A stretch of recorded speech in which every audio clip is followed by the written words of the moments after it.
Saudara, militer Israel merilis video serangan terhadap infrastruktur Hizbullah di Lebanon Selatan dan juga Lembah Beka.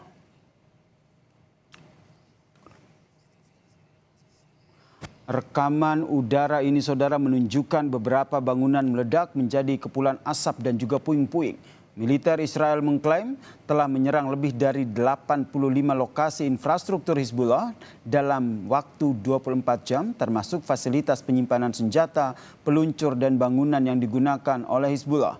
Sementara itu, saudara, di Lembah Beka, militer Israel menargetkan lokasi bawah tanah yang digunakan oleh Hizbullah untuk memproduksi senjata yang dimaksudkan untuk melukai tentara dan juga warga sipil Israel.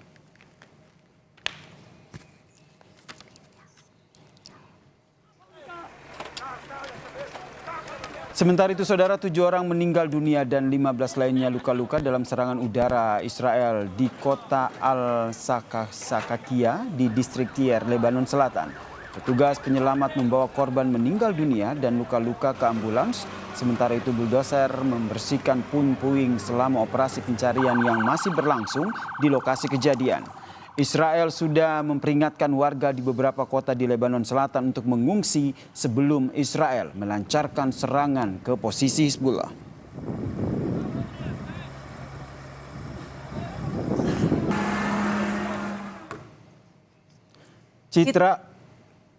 Citra satelit yang ditinjau oleh Associated Press menunjukkan apa yang tampak seperti tumpahan minyak, saudara, di Teluk Persia yang berasal dari sisi barat Pulau Kark, terminal ekspor minyak mentah utama Iran, saudara.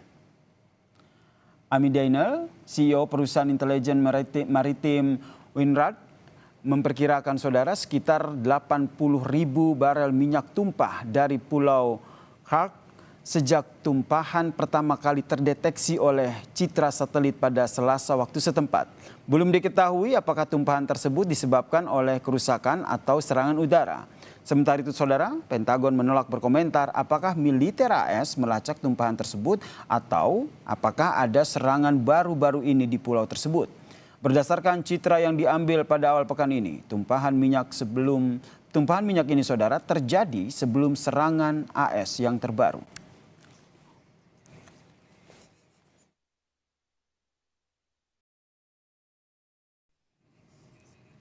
Presiden Rusia Vladimir Putin menegaskan Moskwa tidak melihat adanya bukti tentang upaya Iran untuk membuat bom nuklir. Pernyataan ini, saudara, kontras dengan dalih Presiden Amerika Serikat Donald Trump bahwa perang gabungan Amerika dan Israel untuk menggagalkan upaya Teheran memperoleh senjata nuklir. Putin menyoroti kerjasama Rusia di masa lalu pada tahun 2015 dan menekankan bahwa proyek-proyek yang sedang berlangsung termasuk pembangkit nuklir Bushehr di Iran tetap fokus pada tujuan energi damai. Слышали неоднократное заявление по этому поводу, да и МАГАТЭ ни разу не сказала, что есть доказательства стремления Ирана к ядерному оружию. Все другие участники этого процесса, на мой взгляд, тоже могли бы быть заинтересованы. Мне кажется, что это могло бы их устроить. Почему? Ну, во-первых, все бы увидели, что это такое, сколько и где находится. Второе, это все было бы поставлено под контроль МАГАТЭ.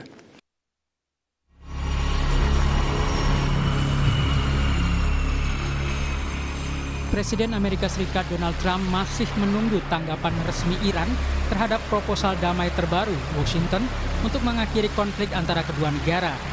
Trump berharap respon dari Teheran bisa ia terima paling lambat Sabtu waktu setempat. Trump yakin Iran akan menerima proposal baru ini karena Teheran sudah tidak punya kekuatan militer lagi. Are you optimistic about Iranian response to your proposal? See what happens. Look, they have no military. We have not a lot left. We'll see what happens. Namun Iran menilai pendekatan destruktif Amerika Serikat melemahkan upaya diplomatik dan memperkuat kecurigaan rakyat Iran terhadap niat Washington. Parlemen Iran memperingatkan negara-negara lain agar tidak mendukung proposal yang diajukan Amerika Serikat tersebut. Kami memperingatkan semua pemerintah, termasuk negara-negara kecil seperti Bahrain. Jika mendukung resolusi yang diajukan Amerika Serikat, maka dampaknya akan parah. Selat Hormuz adalah jalur kehidupan yang vital. Jangan ambil risiko menutupnya selamanya, tegas Ketua Komisi Keamanan dan Parlemen Iran, Ebrahim Azizi. Eskalasi konflik semakin meningkat setelah Trump mengumumkan misi Project Freedom, sebuah operasi yang disebut bertujuan memandu kapal-kapal yang terjebak sekaligus membuka kembali Selat Hormuz.